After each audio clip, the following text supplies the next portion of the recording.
Okay, this is just a slight video on what's going on in the yard. We were into cutting edges. I've got some edges out there cut. Like I said, this is the view that I'm looking at. This is the back door, the back window, looking out over it. As I've said before, I don't like drawing it up. I like actually going out, seeing where things look, where they like to be. Plants are unusual individuals, each one. And we're going to think about them all the time we're doing it. And I do like organic. What the object of the yard is to get it totally lush and green and full. Totally full of stuff, but easy maintenance. Like I said, I've been a landscaper for 30 years. I hate a yard where I have to continually do maintenance, continually dig. I like it that once it gets set, it becomes its own ecosystem. It runs. The leaves are gathered and put over the beds for the winter, picked up, and then basically when they get done, what I call a victory garden, which takes years for me, but this one's gone faster. A victory garden to me is when the last weed's in its place. Everything's where it belongs. And we got everything to where it's easy to maintain, and you sit in your yard and have barbecues, and it's easy. We are going for an organic ecosystem that'll survive mostly on its own. If you can water, where I used to live, the watering was much easier. Here, the watering's different. Here's where this is going to differ from normal landscape a little bit. If you drew this up on paper, you'd already have all your sprinkler lines set with how many gallons per minute. And you'd put in your sprinkler system first, which is probably an easier way if you're trying to quick mass landscape something. The easiest way to do it is get your sprinkler line set and beds cut. I will do the watering when I'm totally done. I like to get some things that have deep root that can just live without the watering.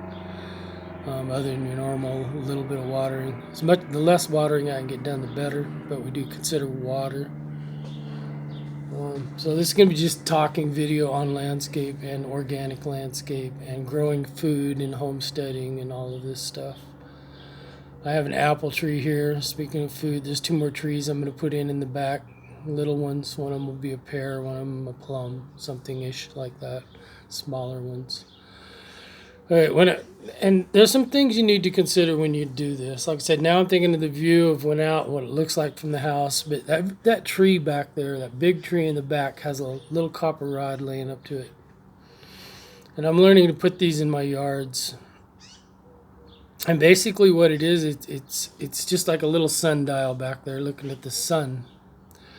I said there's some things you have to consider when you do this landscape. One of them is the sun. All them plants back there are operating off the sun, off its regular cycles, across. It goes across the sky the next day, and they all kind of get in rhythm with it. It's hard to really kind of. I guess the point I'm trying to make is, to them the sun matters, and you really need to think about that. It's not just, oh, can I plant this plant in the shade and whatnot. You need to figure out where the sun really crosses the yard. Now, see, I'm looking out from the house, and the sun is behind me shining down into the backyard back here. It's just morning, so it's coming up. It won't be up over the lilac hedge on the right quite yet, but it's getting there. But this is one of the factors you need to think about, because I want a really lush yard. And let's see, I put somewhere up here in the frontish, a big apple tree. Well, I just cut all that sun off. That's coming down into my backyard from that other stuff, my garden section. I want a garden, I want this, I want that. And all these plants are looking, so don't want to do that. Like I said, it's another thing about, okay, yeah, you can draw it up on paper, but you really need to look at your yard. So when I'm out there, I'm always looking for that point in the yard where I can track the sun all the way across the sky from the morning to the evening. I want that track. And that pole out there against that tree is it. You can see that tree's got a little morning sunlight on it. It's got the morning sunlight coming through.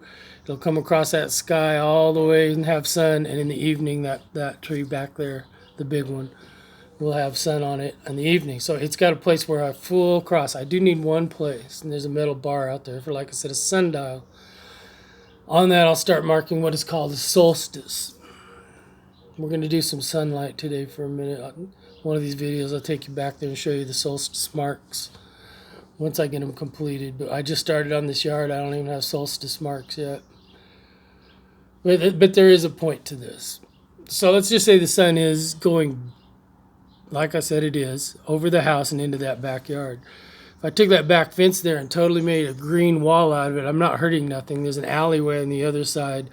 There's nothing needs that sunlight right there coming over that fence. So I could grow that all totally green and tall and still not compromise the sunlight coming into my yard. I have that one apple tree over there on the right. I know it's going to compromise a little light, but I'm always looking at that. So we're going to kind of make it as full and green in that back. It's nice and privatized on both sides, the left and the right, with a big lilac hedge, which is nice in this yard. I don't get the total evening sun, but it's good. I get almost every bit of it. So I'm thinking about the sun as it crosses that when I go down through there. That is a big part of it. Like I said, the three-dimensional. What else can we talk about after the sunlight?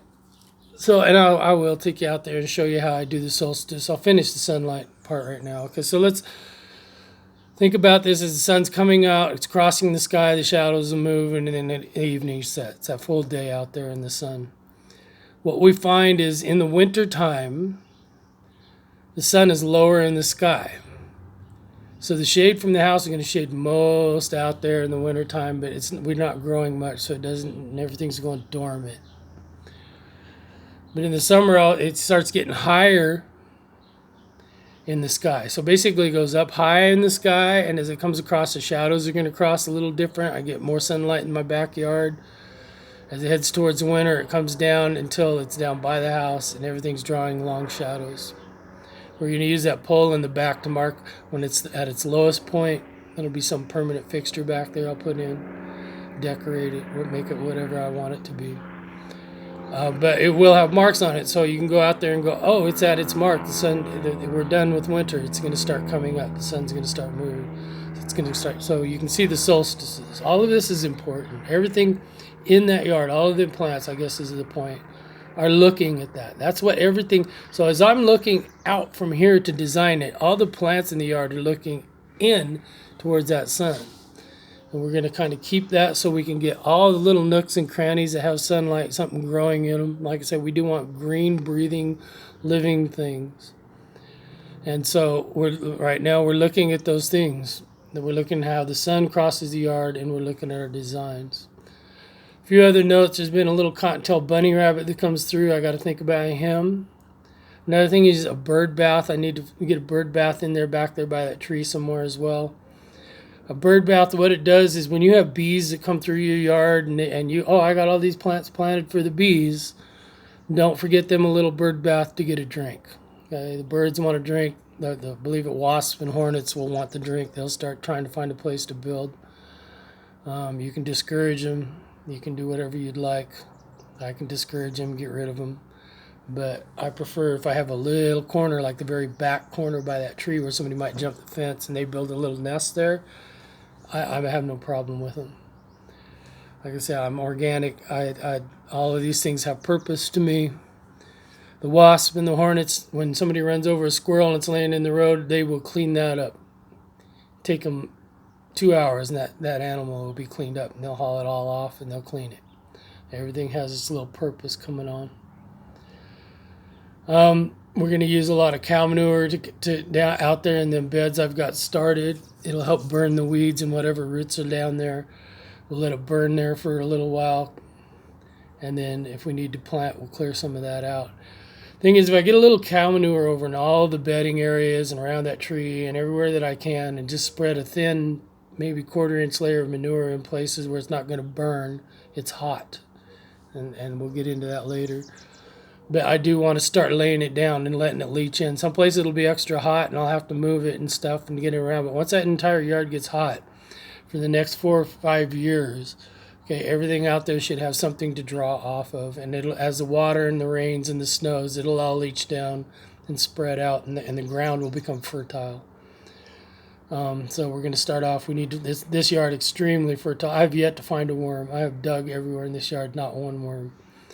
We're going to try and change that. We're going to get some good worms, bacteria, and whatnot coming through that soil.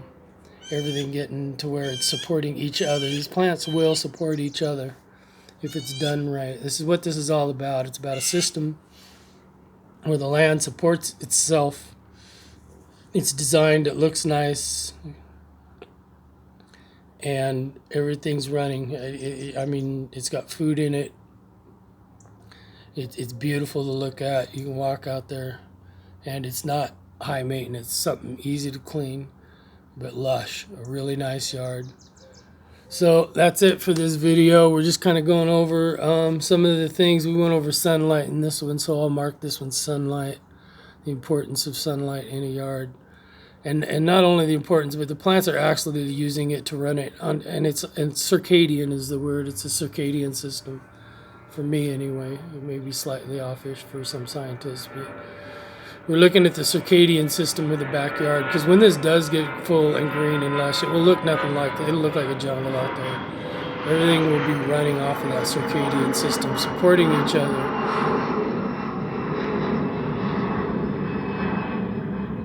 And there goes the airplane.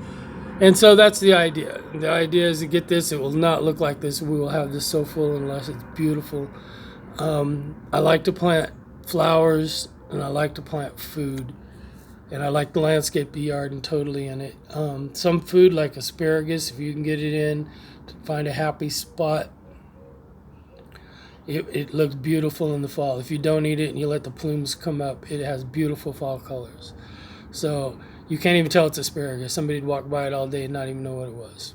Just a beautiful fall colored plant. There's other plants. There's some rosemary I'm going to plant out here, a nice rosemary bush. It's always nice to be able, hey, I'm cooking chicken, walk out there and grab a little rosemary, throw it on barbecue, throw it in the skillet in the house, whatever. So it's always nice to have out there, and it's always nice to have it in abundance when you can get it. And so that's the yard. This is the new yard. We're working on right now the beds and the sculpture. I'm going to have to bring in a little bit of dirt. If I was in Boise, I could carve down harder. There's a lot of rock in here. It's not easy. And I'd have more dirt and higher hills. I do like the 3D as much as I can get out of it. Push the hills up. Get them beds and ditches down where you want them. And start making it look nice. So this is it. What you can't see on the right, because it's in the shade right now, I had a planter bucket from that little apple tree I planted. I've got some more buckets for some raspberries I planted and stuff. What you can't see on the right side now is after I got that bed cut, I've got some boxes up and down, upside down, representing where I'd like plants that size. I got little buckets for little plants, bigger, and they're all just kind of moving around where I like them out there, where they're looking at the sunlight, looking at how they're going to get that sunlight, looking at the composition of it. Does it look good? And we're starting to put the yard together. As I put in more plants, I get more buckets to use. There's a shovel missing out there. There's one that I put those out there and just walk around and look at them. Got a shovel out there for 2 days now, representing one of the trees I'm going to put in. It's looking good where it's at, where I like it, according to the sun, according to the composition. And so I'll be putting in them 2 trees. Nice thing about it with the fruit trees, if you get small ones, dwarf ones, or you take care of them, to where you're not overloaded with fruit. The nice thing is about those is in the springtime they flower and they're beautiful, and I'll have 3 nice beautiful flowering trees out in there. And the yard's coming along fine so far, so let's hope everything holds out. We have enough time to finish this one. It should look nice. And that's it. So this is just kind of a catch-up video on all things that we're thinking about. We'll get into more of the organicness, composting, whatnot it takes. Like I said, if you're thinking about, I'm going to go homestead a farm, I'm going to grow fruit in my yard, that's fine. And I suggest you do, even if you dig a little hole and plant a potato. I mean, a tomato plant, whatever. If you plant one thing in your yard, it's good. You're learning. That's how I started. It's a learning process. And we're going to learn what it takes to keep these things happy, so that the next year when you plant something, that soil, you don't have to go add a bunch of amendments. You don't have to spray, fertilize. It's already it's got its stuff. The tree next to it is fertilizing the soil. It drops its leaves. It covers everything for winter. You come out, and so they don't freeze hard, and then you just let it go all spring long. And then they drop their leaves, and you don't even worry about it. In spring, you come by and clean up the leaves, and everything's happy once the frost is done. And it all just blooms back like crazy. It comes back as a jungle on its own. No work. Like I said, that little tree that dropped its leaves, you rake them leaves off, it's actually left some nutrients in that soil for that plant that's next to it, it's living next to it. And the thing is living together, I guess, is how you put it. Everything starts living off of itself and living together and feeding itself. And at that point, you're really close to victory garden. And get a few more little weeds that were popping up here and there out of the way, and you're done. So this is it. This is the yard at this point. I know the people who know me and have seen me do my yards like my yards. If you're in my area, I do landscape. So this is it. This is how we're starting, and this is my day to day. Yesterday I cut all them beds. Like I said, if you think it's not work, it's a lot of work. But when you get it done, it's beautiful. And you've learned a few lessons about life itself, the way things work. Now, Mr. Bunny coming through. I noticed him this morning. We're going to make a little garden for him. I'm curious about that. He likes to eat some things. He doesn't. I had to look some of that up online. Stuff I'm planting, he hasn't even nibbled on so far. He doesn't like aromatics, for anybody who cares. So onions, things that have a strong smell, taste, the rosemary, the onions, the whatnot. He's not fond of them. But he is fond of carrot tops, apparently, I've heard. So I'm thinking if I have a little garden that's got a little fence he can't get into, and I can plant carrots in it, then when it's time to harvest his carrot, take the fence top off, let him rip on all them green tops he loves, dig up the carrots, cut the little tips off where he might have gnawed on, wash them, peel them, and I have myself some carrots. And Mr. Bunny came through. Why did I not want to kick Mr. Bunny out? I'll go through that real quick, because Mr. Bunny poops. Mr. Bunny checks out things and poops. They're not in the way. It's not like you're stepping in bunny poop everywhere. He's just got little poops. Most of them will be in the beds. And in the rain comes, it washes it all out, and everything has that good fertilizer base still coming into it. Him, the birds, the whatnot. We had chickens in the last house. They're wonderful animals. Don't let anybody tell you different. You have chicken questions, ask them. So that's it. This is the yard we're looking at so far. This is how much we've got so far. And this is where we're at today.